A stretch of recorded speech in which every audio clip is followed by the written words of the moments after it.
Guys welcome back to my channel. So guys आज मैं आपके लिए लेके आया हूँ my girlfriend is an alien के सीजन 2 के एपिसोड 12 के एक्सप्लेनेशन। अगर आपने इससे पहले के एपिसोड नहीं देखे तो आप उन्हें हमारे चैनल पर जाके देख सकते हैं और साथ ही में मैं उन वीडियो का लिंक नीचे डिस्क्रिप्शन में भी दे दूंगा, तो आप उन्हें भी चेकआउट कर सकते हैं। और मैं आपको रैंडम सीन हटाकर मेन स्टोरी के हिसाब से एक्सप्लेन करूंगा।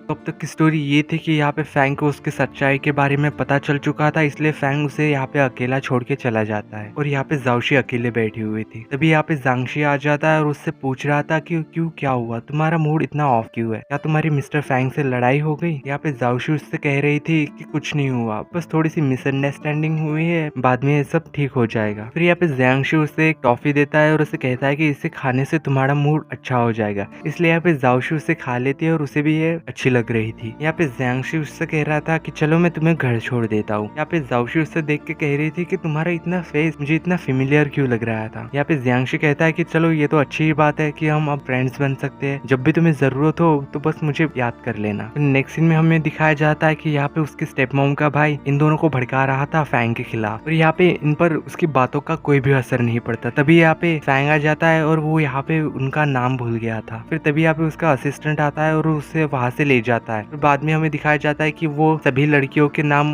उसे बता रहा था और उसकी मेमोराइज करने में मदद कर रहा था। यहाँ पे वो सभी लोगों को भूल गया था, पर फिर भी उसे यहाँ पे जाओशी याद थी और वो उससे कहता है कि हमें अभी तक इस लड़की का बैकग्राउंड अच्छी तरीके से पता नहीं है, इसलिए तुम इसे नौकरी से निकाल दो। नेक्स्ट सीन में हमें यहाँ पे कैफे में दिखाया जाता है जहाँ पे जाओशी को पता चलता है कि उसे जॉब से निकाल दिया गया है। यहाँ पे ज़ैबी उसे कहती है कि अरे कोई बात नहीं, ये सब ऐसे ही होता है, रिलेशनशिप में अक्सर ऐसा होते ही रहता है। यहाँ पे वो उसे कह रही थी कि मैंने कहीं पे पढ़ा था कि ये रिलेशनशिप ऐसी ही होती है, इसमें बीच में थोड़ी सी खटास आ जाती है, फिर इसके बाद जब वो मिसअंडरस्टैंडिंग सॉल्व हो जाती है तो उनका रिलेशनशिप पहले से भी ज्यादा स्ट्रांग हो जाता है। फिर नेक्स्ट सीन में हमें यहाँ पे ऑफिस में दिखाया जाता है जहाँ पे फैंग उसके असिस्टेंट से कह रहा था कि मेरे लिए एक फोटो रूम बुक करो और इसके बारे में जाओशी को बिल्कुल भी पता नहीं चलना चाहिए, अगर इसके बारे में उसे पता चला तो मैं तुम्हारी भी नौकरी चली जाएगी। फिर नेक्स्ट सीन में हमें यहाँ पे दिखाया जाता है कि रात में ज़ैबी और जाओशी उसके घर जाने वाले थे, तो तभी यहाँ पे उसे मैसेज आता है कि वो तो यहाँ पे है ही नहीं, वो किसी एक होटल में ठहरा हुआ था। तो यहाँ पे वो सोच रही थी कि मुझे उसे झूठ नहीं बोलना चाहिए था, अब मैं क्या करूँ। तो यहाँ पे मिस चाय उससे कह रही थी कि उससे बस माफी मांग लो, और क्या, तुम जितना दिल से उससे माफी मांगोगी तो वो तुम्हें माफ कर देगा। यहाँ पे जाओशी मिस चाय से कह रही थी कि हमने भी आपसे झूठ बोला है, और यहाँ पे जाओशी उससे सच बताने जा रही थी, और यहाँ पे ज़ैबी उसे रोक लेती है। तभी यहाँ पे मिस चाय कहती है कि मुझे पता है तुम जो बन के आए हो और तुम्हारी आइडेंटिटी भी झूठी है, और हम झूठ किसी कारण से ही बोलते हैं, और मुझे तुम लोगों की आइडेंटिटी पता है, और हम काफी दिनों से एक साथ भी तो रह रहे हैं, और तुम लोग काफी अच्छे लोग हो, और वैसे भी तुम लोगों को झूठ तो बोलना आता नहीं है। अगर मैं तुम लोगों को यहाँ पे नहीं रखती तो पता नहीं तुम्हारे साथ बाहर क्या होता। और यहाँ पे मिस चाय उनसे कहती है कि और कुछ करने की जरूरत नहीं है, तुम बस जाके फैंग लैंग से माफी मांग लो।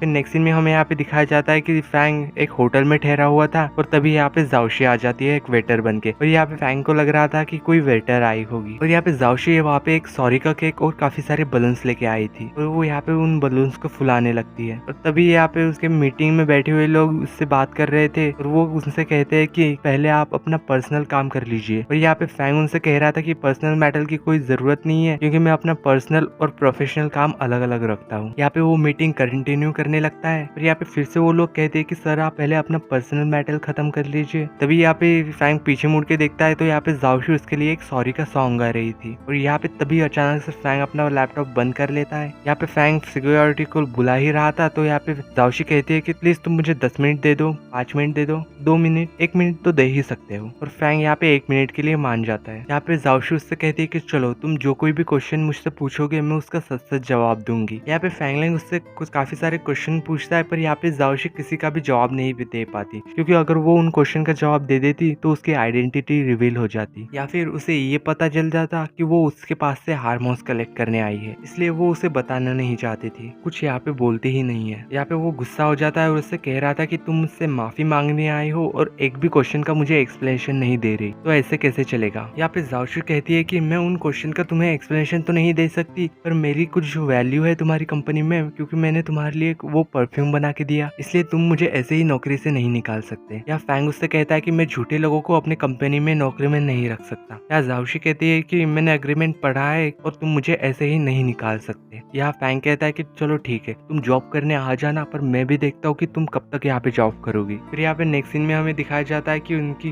पार्टनर कंपनी जरा भी तैयार नहीं थी उनके साथ काम करने के लिए, और वो यहाँ पे कंपनसेशन भी नहीं ले रहे थे। और यहाँ पे सभी लोग कह रहे थे कि उस कंपनी के साथ कॉन्ट्रैक्ट को कैंसिल ही कर देना चाहिए। और तभी यहाँ फैंग इस प्रोजेक्ट की जिम्मेदारी जाओशी को सौंप देता है। यहाँ पे जाओशी कह रही थी कि पहले तुम मुझे छोटे मोटे ही काम देते थे, लेकिन तुमने मुझे अब इतना बड़ा प्रोजेक्ट दे दिया है, तो मैं दूसरी कंपनी के साथ निगोशिएट कैसे कर पाऊंगी, क्योंकि मैंने इससे पहले ऐसा काम किया ही नहीं है। अगर कुछ गड़बड़ी हो गई तो। यहाँ फैंग कहता है कि अगर तुम नहीं काम करना चाहती तो कोई बात नहीं, रिजाइन कर दो। कल तक मुझे इस प्रोजेक्ट की सारी फाइल मिल जानी चाहिए तैयार होके। तो जो कुछ भी फाइल तुम्हें चाहिए वो हसन हान के पास तुम्हें मिल जाएगी। यहाँ नेक्स्ट सीन में हमें दिखाया जाता है कि उसके स्टेप मॉम को, जहाँ पे कैंग उससे कह रहा था कि आज ऑफिस में एक बहुत बड़ी गड़बड़ कर दी थी फैंग ने, कि वो एक एम्प्लॉय का नाम ठीक से नहीं ले पा रहा था, जैसे कि वो उसका नाम भूल गया था। यार ली की मॉम उससे कहती है कि चलो ठीक है, इसके बारे में पता लगाओ कि आखिर गड़बड़ क्या थी। यहाँ हमें बताया जाता है कि ज़ैबी ली से मिलने आई थी और यहाँ पे ली काफी अपसेट बैठा हुआ था,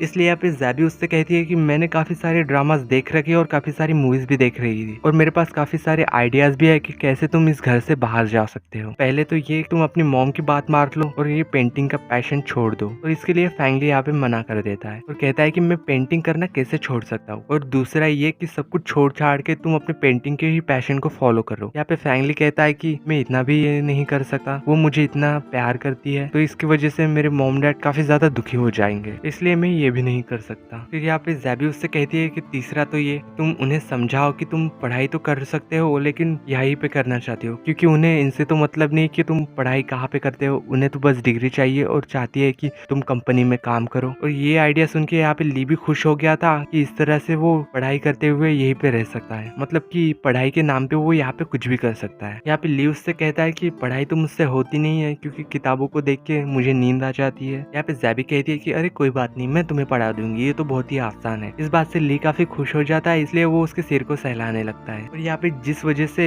उसका टेम्परेचर बढ़ने लगता है, और यहाँ पे तभी ली की मॉम आ जाती है, और यहाँ पे ली दरवाजा खोलने के लिए गया, और यहीं पे ज़ैबी उन स्नैक्स को छुपा देती है और ब्लैंकेट के अंदर खुद छुप जाती है। यहाँ पे ली को लग रहा था कि शायद वो ब्लैंकेट के नीचे छुपे हुए, इसलिए वो बेड के पास चला जाता है। और यहाँ पे ली की मॉम को भी लग रहा था कि ब्लैंकेट के नीचे कोई तो भी छुपा है। पहले तो यहाँ पे ली काफी ज्यादा ड्रामे करता है कि आपको आपके बेटे पे इतना भी भरोसा नहीं है, और यहाँ पे ली की मॉम ब्लैंकेट हटा ही देती है। यहाँ पे ली को डर लग रहा था कि शायद ब्लैंकेट के नीचे ज़ैबी होगी, पर उस ब्लैंकेट के नीचे से ज्यादा कुछ नहीं निकलता, बस कुछ स्नैक्स निकलते हैं और एक टर्टल था। यहाँ पे ली काफी परेशान हो गया था कि ज़ैबी अचानक से कहाँ चली गई और ये टॉर्टोइस कहाँ से आ गया। फिर हमें यहाँ पे नेक्स्ट सीन में दिखाया जाता है कि काफी रात हो चुकी थी और यहाँ पे जाओशी काफी काम कर रही थी, और वो काफी काम करने के बाद प्रेजेंटेशन आखिरकार तैयारी कर लेती है। फिर नेक्स्ट सीन में हमें यहाँ पे दाइबन कंपनी के साथ दिखाया जाता है, जहाँ पे वो अपना बनाया हुआ प्रेजेंटेशन दे रही थी। फिर भी यहाँ पे मिस्टर वैंग को उसकी प्रेजेंटेशन कुछ खास पसंद नहीं आती, इसलिए वो उनसे क्वेश्चन करने लगता है। यहाँ पे जियांगशी उससे पूछ रहा था कि ये बताओ कि हम तुम्हारी कंपनी ही क्यों चूज करें, और यहाँ पे जाओशी उन लोगों को समझाने लगती है, और यहाँ पे वो लोग भी मान जाते हैं और उनकी बातों पे अग्री करते हैं, इसलिए वो कॉन्ट्रैक्ट साइन कर देते हैं। फिर बाद में यहाँ पे जियांगशी से जाओशी पूछ रही थी कि तुमने कॉन्ट्रैक्ट पे इसलिए तो उनसे साइन नहीं करवाया क्योंकि मैं तुम्हारी दोस्त हूँ। यहाँ पे जियांगशी कहता है कि तुम्हें अपने आप के कॉन्फिडेंस होना चाहिए। फिर बाद में यहाँ पे जाओशी जा ही रही थी कि अचानक से उसे चक्कर जैसा आ जाता है, और वो यहाँ पे गिरने वाली थी, पर जियांगशी उसे पकड़ लेता है। और यहाँ पे जाओशी कहती है कि कोई बात नहीं, बस काम थोड़ा ज्यादा हो गया था, मैं घर पे जाके रेस्ट कर लूंगी, और वो यहाँ से चली जाती है। पर यहाँ पे जियांगशी उसे जाने से पहले एक टॉफी दे देता है। यहाँ पे जाओशी उसे मिस्टर जियांग करके बुला रही थी, और यहाँ पे जियांग कहता है कि उसे सिर्फ 11 करके बुलाओ। फिर नेक्स्ट सीन में हमें यहाँ पे दिखाया जाता है कि जाओशी ऑफिस में आ गई थी, और वो उसे फाइल दे के कहती है कि देखो मैंने कॉन्ट्रैक्ट साइन करवा लिया, और अब तुम मुझे नौकरी से नहीं निकाल सकते। यहाँ पे फैंग भी सोच रहा था कि इसने ऐसे कैसे कॉन्ट्रैक्ट पे साइन करवा लिया, और उन लोगों ने रूल्स भी चेंज नहीं किए क्योंकि पहले भी यही रूल्स थे, और फिर तब तो वो लोग साइन कर नहीं रहे थे,